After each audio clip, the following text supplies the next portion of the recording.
আসসালামু আলাইকুম রহমতুল্লাহ। প্রিয় দিনী ভাই ও বোন, আমি আপনাদেরকে চুপ থাকার ফজিলত, চুপ থাকা কেন জরুরি ও চুপ থাকলে আপনি কেন সম্মানিত হবেন, এই নিয়ে অনেকটি হাদিস বলবো, আপনারা শুনবেন ইনশাআল্লাহ। চুপ থাকা মানে দুনিয়াবি কথা থেকে চুপ থাকা। আমি এরকম বলিনি যে আল্লাহর জিকির থেকে চুপ থাকা, তা বলিনি গো। রাসূল সাল্লাল্লাহু আলাইহি সাল্লাম অনেক বেশি চুপ থাকতেন। মুখ দিয়ে বের হওয়া কথাটা হয় সওয়াব হবে, না হয় গুনাহ হবে। মানুষ যে কথাই উচ্চারণ করে তা লিপিবদ্ধ করার কাজে সচেতন পাহারাদার তার নিকটেই রয়েছে। যে আল্লাহ এবং আখিরাতের উপর ঈমান রাখে তার উচিত ভালো কথা বলা অথবা চুপ থাকা।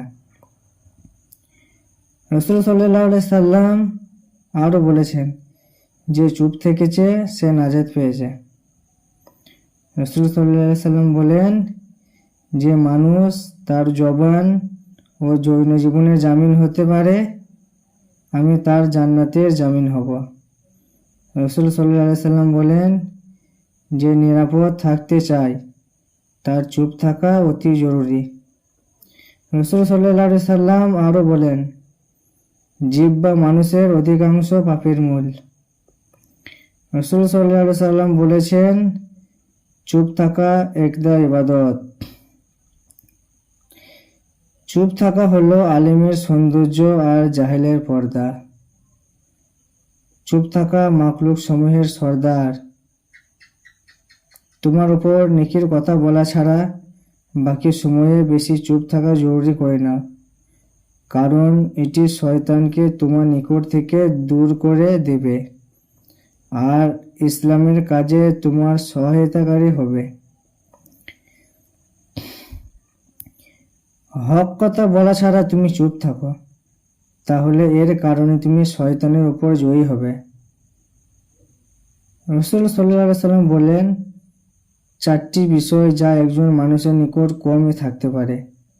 ক, চুপ থাকা, যা ইবাদতের খুঁটি। খ, আল্লাহ এর নিকট মিনতি। গ, দুনিয়ার প্রতি অনাসক্তি। ঘ, অল্পেই তুষ্টি। হযরত সুলাইমান আলাইহিস সালাম তিনি বলেন, যদি কথা বলা রূপা হয় তাহলে চুপ থাকা সোনা।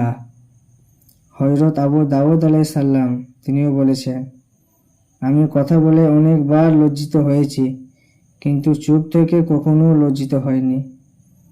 হযরত আব্দুল্লাহ ইবনে মুবারক তিনি বলেন, যদি আল্লাহর কাজ করা, কথা বলা রূপা হয় তাহলে তার নাফরমানিমূলক কথাবার্তা থেকে চুপ থাকা শোনা। হযরত সুফিয়ান সৌরি রহমতুল্লাহি আলাইহি তিনি বলেন, দীর্ঘ চুপ থাকা ইবাদতের ভান্ডার।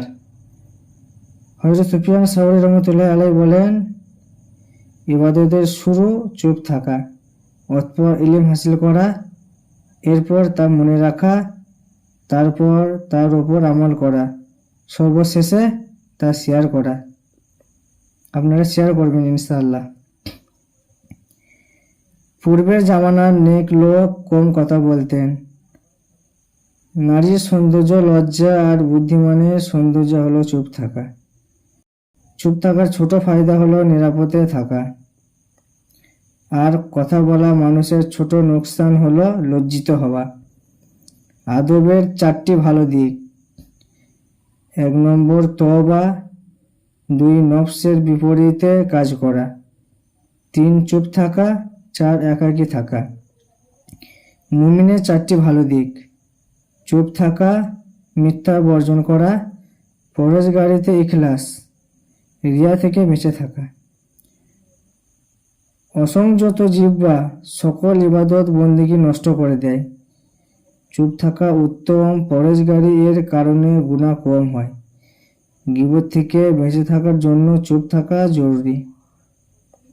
আগে পরিমাপ করো, তারপর কথা বলো, এবং জবানের কৃপণতা করাই ভালো।